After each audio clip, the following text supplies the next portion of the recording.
Jesu Kristu inkosi Baba, ngiyabingelela egameni elihle lomfeli wethu Jesu Kristu. Ngibingelela kuwe Baba nakumama umpostoli, umama Nsibande. Ngithi angithule ubufakazi begama lethu Jesu Kristu inkosi elisidlulisa la kungadlulwa khona egameni likaJesu. Ngiphuphe ebusuku Baba kuzosa kube izolo, engathi ngibona umebuzo wenyoka. Wangithi ngiyawubheka mude, uqala ube mncane uye ngokuba mkhulu, kodwa uyakhombisa ukuthi inyoka le beyibuza la inkulu, yinde ngale ndlela emangalisayo. Kuthe la kuphela khona amehlo ukuthi nangu umebuzo usuyaphela, yavele iyaqhamuka le nyoka isiqedela ukuphuma la kumebuzo wayo. Mangithi ngiyayibheka i-black mamba enkulu, khona bengihamba naye, ibisiyajika ibheke ngakuthina. Ithi mayiza kuthi enhlizweni yami, ngoba lo engihamba naye izoqala idlule noma iyoshaya yena angivike ngaye. Kuphinde kufike kumina ukuthi uma uvika ngaye imlume, kanti bizoluma wena, kuyisono lokho. Ngivele ithi uma imdlula ngibona ukuthi iyajikisa izala ngakumina ngasehlombe. Ngisho ngithi uJesu Kristu uyinkosi, uJesu Kristu uyinkosi, ibisiyalala phansi. The time ngisho Baba ngithi uJesu Kristu uyinkosi, bekuba ngathi ngiyayiphusha, kube sengathi ngiyayiphusha ukuthi ayiqhubeke ihambe. Ngaphaphama, inhliziyo yami imnandi indlela emangalisayo. Ngaqedela noma sengiphaphama ngathi uJesu Kristu uyinkosi. Kanti benginobufakazi bengane engayithatha ilahlwe, ishiywe izihlobo zayo, igula kakhulu le ngane le. Ibigula ngale ndlela yokuthi ngithe mangiyithatha ngayihambisa emakliniki, yathola i-treatment. Udokotela wadiagnose i-TB, waseyayidla i-treatment, besingasakwazi ukuhamba, sivuvukela umzimba. uNkulunkulu wayisindisa. Ngiyambonga kakhulu uNkulunkulu ukungena kwami ekhaya leZwi. Ngiyakhula usuku nosuku enkosini nokumthemba uJesu. Imfundiso ezingaka ezevangeli lakudala elasikhulula ezonweni. Siyabonga Baba, uThixo akugcine. Jesu Kristu inkosi. Baba uNsibande, ngiyabingelela egameni lomfeli wethu Jesu. Ngithi uJesu Kristu uyinkosi Baba. Ngithi ndlulise lobufakazi Baba ngephupho elingehlele ebusuku banamhlanje. Baba ebusuku ngilele ngiphupha, ngiphuphe phakathi kwesandla sami kuhleli isilwane. Isilwane esimnyama esithambile esifana nojeli ngokuthamba kwaso, sinamathele esandleni. Isilwane esithusayo singachazeki ukuthi ngiyisilwane esinjani. Kodwa okwenzekile lapho, ngithe ngisazama ukusikhipha esandleni singafuni ukuphuma, ngathi uJesu Kristu uyinkosi. Isilwane sathoba saqathaka phansi. Kwamina ephusheni ngaba nokujabula okukhulu nokumangala ukuthi hawu, leli gama linamandla kangaka, lilalelwa yizo zonke izinto. Ingakho nje ngithi mangingathuli nalobu bufakazi ukuthi ngempela lesi sivumo esithi uJesu Kristu uyinkosi siyasebenza, siyaphila. Ngakho ukuthi ngidlulise lo bufakazi Baba, ngithi uJesu Kristu uyinkosi. Amen. uJesu Kristu inkosi. Ngiyabingelela Baba egameni elihle lenkosi yethu Jesu. Ngibingelela entabeni yendlu kaJehova. Ngibingelela ekhaya leZwi. Ngibingelela umama nobaba egameni elihle lenkosi yethu Jesu. Ngithi uJesu Kristu inkosi ngakulesi sikhathi. Siyambonga kakhulu uNkulunkulu esasigcinile. Usigcinile kakhulu uNkulunkulu. Sisaphila ngisho emzimbeni nasenyameni siyaphila. Siyambonga kakhulu uNkulunkulu ngakulesi sikhathi. Baba, ngasithi uthembekile uNkulunkulu, siyayilalela ney'nkonzo, siyezwa injumayelo. Baba, siyabonga ngohlobo lwesimanga. Sithi akekho njengawe-ke Baba olungileyo. Sikunika udumo kwawena uqobo ukusifundisa. Iy'fundiso zakho ziyasakha. Ngiyabonga kakhulu uJesu Kristu inkosi. uJesu Kristu inkosi babe. Ngiyabingelela babe kuwena make nebazalwane bonke. Ngithi uJesu Kristu uyinkosi. Phakamise amandla uNkulunkulu babe lakwentile. Kunemfana babe lo failile last year esikolweni. Umfana lo mnyesi sinjabe ngisidakadzeni. Ngive buhlungu ukuthi sowuhledi nje nasakude nemali yokumbisela esikolweni. Ngimthandazele ngibe ngiphe kuthandaza nje ngiphe kuthandaza kusukela ngiyifilela endzaba kuthi sawude nje nemali yekuthachubeke nami isimo sami kudele ngingathini ngekuthi nama ngiholi kulamalanga emsebentini kudele bengakufaka but ngibe nethi nje ngidawuma nje emthandazweni ngithandaze babe uNkulunkulu aNkulunkulu athembekile wongendela umusa babe. Monday ngathola imessage iphuma kusisi lo South Africa athi angifunise phela ngalapho umuntu ongihamba uhlala namake kahle kahle ngifuna umuntu mina lo khanze kuthi uswele utawufike nje ahlale make uyakhona kutendela angifuni leyo cleaner ukuthi uyowentani make kuyakhona kutendela asinakasho njalo ngithi uyathi mina ngathi mani umfana lo kumele abe esikolweni next year nakade awuthola imali ngimchazele isimo sakhe athi hawu loyo sho sitamele ngimfundzise ngimangale babe ngithi maye uNkulunkulu uthembekile ngikhuluma nje babe silungisa yona indzaba yekuthi ahambe ayocala kuhlala lelunzi ngiyabona kule weekend nekuvuma kwenkosi uJesu Kristu ngoba makwakho ubambekile emsebentini damele ahambe babonane banalo makela yohlala kakhe uShido wathi angikhuleke indzaba yesikolwa ngene eklasini utawukhona kuyenta makwakhe community nje umuntu lo busy lo kusemakomiti lo intatindvo nje letinyenti losho ukuthi utawukhona ukuthi akhulume bamane bamfake abuyele ka form 2 noma bekabhala form 3 acale afunze. Hey babe awati ukuthi ngijabule kanjani ngibona nje ukuthi yathi nasitawuthandaza nasingeke siconnect umuntu mane emthandazweni uNkulunkulu utawutenda tintfo umangalise. Siyambonga kakhulu uNkulunkulu neshumayelo yayitolo babe siyibongile kakhulu uJesu Kristu inkosi bengakhona nekuguca kahle itolo kodwa ngiguce ngenkani babe kwakune pain lematima ladvolweni ngatfola ingoti emoto ngathi kuse sekuvuka njani nanamhla ngivuke ngaguca ngenkani ngithi uJesu Kristu inkosi uJesu Kristu inkosi ngileli dvolo kumele liguce livumise simakathe ngithandaze uJesu Kristu inkosi babe. uJesu Kristu uyinkosi babe sibande. Ngiyabonga babe kungilungisela kuleli phutha lebengilendile. Babe ngite ubonga nje nemfundiso yakho losifundise yona. Hey babe tinshumayelo takho tiyasaka nekusifundisa nje lokuthandaza besingati nevele bengingati mfundisi kodwa utsena usifundisa ngavuleke emehlo kusiletinye tetintfo atiphendvuleki nje ngoba asikwati lokukhuleka. Babe ngiyabonga kakhulu tifundiso takho tingito sibili. uNkulunkulu akusite akuphe amandla nekusi nje mfundisi mina ngeke ngimangale ukuthi Nkosi yami uNkulunkulu unendlela yakhe nje vele ekusebenta. Ngiyamangala i-age yakho babe inkulu kodwa nje umsebenzi wakho ungathi ungumuntu nje losemncane tonke tintfo utenta kahle. Ngiyabekisa njengekuthi nawukhuleka sonke isikhathi uyaguqa. Mina sengagcwala mfundisi angisakwati kwakona lokuguqa ngingaguqa ngikhona ukusukuma kodwa nje wena uNkulunkulu ukuphile lawo mandla.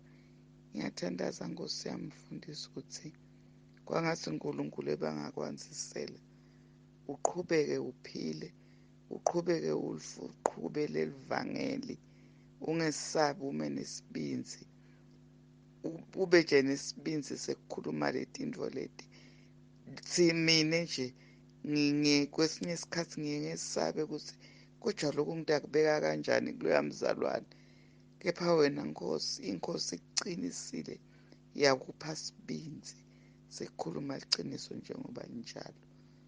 Siyambonga uNkulunkulu ngawe babe, simbonga siyekele ngize ngive ngazuthi kube mane sasheshe sakuthola kumbe ngase siguqukile isikhashane babe, siyabonga. Inkosi ikubusise.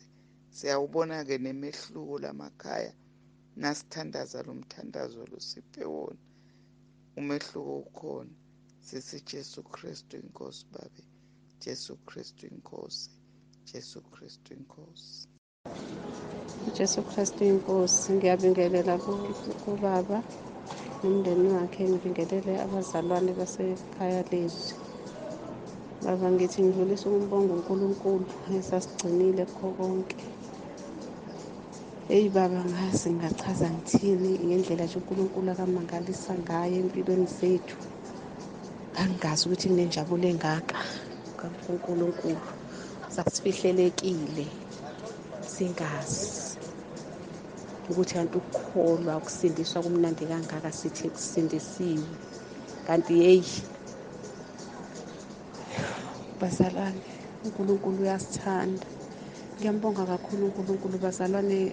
Ngaba nephupho ngelinye ilanga, ngiphupha baba engazi ukuthi ngesikhathi ngilele engazi ukuthi ngibona ubaba, yena ubaba eza engazi ukuthi ukhona la ngikhona, engathi uthatha amanzi, khona omunye ubaba oseceleni kwakhe akamvezela amanzi, engazi ukuthi wathela kumina ekhanda lami, phezulu ekhanda. Ayithi eyi, uqhamuke omunye umzalwane, abese ngivusa amehlo futhi, kodwa futhi akasho lutho ubaba. Ngivusa amehlo mina bese ngibuka leli ikhanda lalo omunye umzalwane esinaye khona le ekhaya leZwi. Ngiyalibuka leli ikhanda ngithi hayi, why lezi nwele zingafani nezami, ayifani nezami, mina ezami angithi baba ngangikade ngirelaxile ekhanda, kodwa sengihlala isikhathi eside ngingasarelax.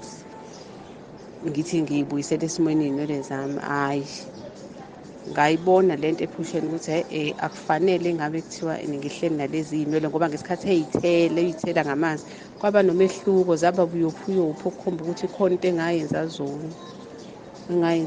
Eyi, ngase ngambuleleka nje ngokwami ukuthi kufanele ngiy'suse lezi iy'nwele.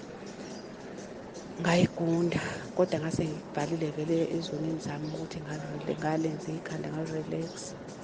Ngiyambonga kakhulu uNkulunkulu baba, ngaligunda ikhanda lami ngi-right, kwangathi ukuthi khona umthwalo osukayo sengilikhundile. Ngiyambonga kakhulu uNkulunkulu baba, siyambuleleka nje ey'ntweni ey'ningi. Ngakubona nasephusheni ngilapheke, engazi ukuthi uyangikhulekela, engazi ukuthi ngilele embhedeni angisakwazi ukuhamba, iy'nyawo zibuhlungu nemilenze.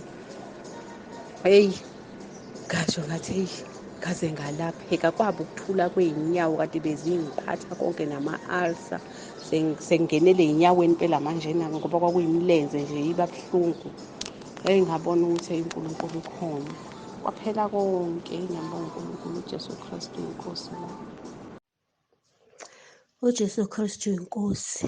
Ngiyabingelela kubaba Mtsibande noma Mtsibande, umndeni wonke, bingelela ekhayeni leZwi, bingelela entabeni yendlu kaJehova, kuyabonelelwa bazalwane bonke egameni kaJesu Kristu. Bangcwele, nginobufakazi. Izolo bengihambile ngedrobheni, bekunezinto ade ngishoda ngazo endlini endizidingeka. Bengazi nokuthi imali enginayo emalini, ingakho nje ngiqale kuqala before ngisuke ekhaya ngakhuleka umthandazo kababa Mtsibande kumaRoma 10 verse 9. Mangiqeda ngacela kuNkulunkulu ukuthi angisize ukuthi zonke izinto engibhale kule list, ngoba zonke ngiyayidinga, ngiyacela ukuba uNkulunkulu angisize ube ngiyithole zonke. So uma ngifika emshinini kwi-ATM, ngithi ake ngi-check-e kuqala ukuthi nginamalini ngempela, le mali ngiyazi ukuthi khona yiyo na. Mase sengi-check-a ngithola ibhalansi Ngike ngamangala kakhulu kabi ngoba lokhu kade nginakho keke kwamultiply-eka ngo-2. Ngike ngaba nokumangala okukhulu. Ngakho-ke ngize bazalwane nalo ubufakazi ngizothi uJesu Kristu uyinkosi. Ukhona, uyasinakekela ngempela, uyazazi nezidingo zethu. Ngiyabonga kakhulu baba nomama, ngiyazibonga imfundiso enisifundisa ngazo ukuthi sikwazi ukuthandaza nokuthi kuthandaza kanjani, nokuthi kwenziwani ukuze umkhuleko wakho uziwe, uNkulunkulu akwazi ukukuphendula. Ngiletha ukubonga udumo lonke, ngulisa kuNkulunkulu nenkazimulo yonke. Ngiyisa kuNkulunkulu ngithi ngiyabonga kakhulu. Nobunye ubufakazi nje bangonyaka odlule engazange ngabufakaza ngabuletha. Ngangikade ngiwumuntu ophuza amaphilisi e-BP. Kepha nje ngonyaka odlule kunomkhosi owabanjwa we-3 days. Kulowo mkhosi we-3 days yiwo owangikhulula. Ngaphuma emaphilisini, ngaphuza usuku lokuqala, elesibili ngayeka nelesithathu. Lokho ngagcina lapho kungonyaka odlule. Namanje ngiyaphila.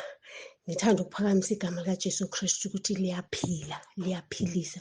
Ngiyabonga kakhulu baba, uNkulunkulu anibusise njalo. uJesu Kristu inkosi, uJesu Kristu inkosi. Amen. Jesu Kristu inkosi baba, ekuseni siyambonga uNkulunkulu ozivusile ngomsa wakhe. Letha ubufakazi baba, sekunesikhathi kungekho ukuthi uJehova angimboni, angenzela khona izimo nje usathana akazivimbayo nokuthi phakamise amandla kaNkulunkulu. Ngiyaxolisa kakhulu phambi kaJehova ngoba imisebenzi yakhe mihle angenzela yona kuleli khaya. Kuningi angeke ngikwazi nanokuqeda, kodwa qala ukuveza la ngangiye edolobheni elinye ilanga. Ngase ngiqedile ukuthenga ngihamba umfana uyangikhapha sengiye emotweni.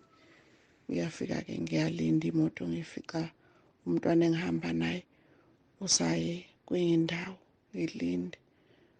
Umfana bese ngimnikeza imali nje ehlangene u-R100, ngithi akathenge ngenzele ukuthi ngimuphe enye.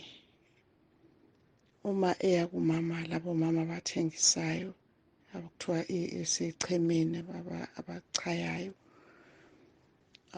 amnikeza ushintshi ongaphezulu kwalo imali ekade eyithengile. Uyafika umfana ngikhombisa uthi, mama bheka inhlanhla. Ngithi mina inhlanhla ivelaphi mntanami?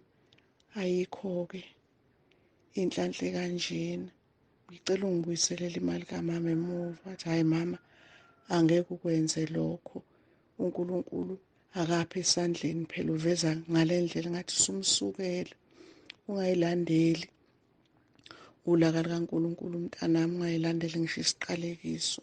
Buyisela imali kamama, mhlawumbe uphume nje akanayo nomyeni, akanayo nomuntu omsebenzelayo, imali akondlanga yabantwana bakhe lela, ngicela ungibuyiselele emuva.